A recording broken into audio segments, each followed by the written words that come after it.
السلام عليكم ورحمة الله وبركاته. مال بعد شوكتان أرديدي إذا شرفت يقيمها إيقايها بدن سود هذا 10 كنا ما تحول عيا سيدة. Things in classroom: chair, table, pencil, pen, book, board. Things in classroom waa shayda galaaska gudihiisa fasalka.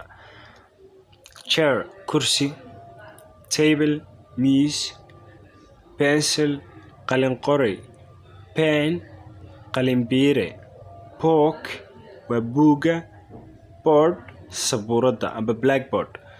So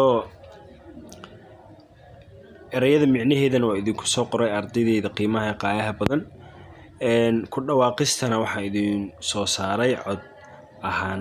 Things in classroom: chair kursi, table miis, pencil qalin qori, pen qalin biire, book waa buuga, a board sabuurad.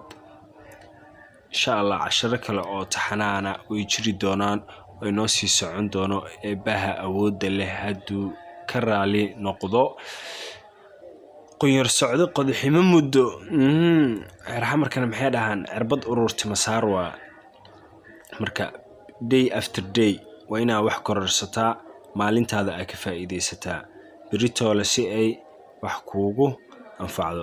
Wassalaamu calaykum waraxmatullaahi wabarakaatuh.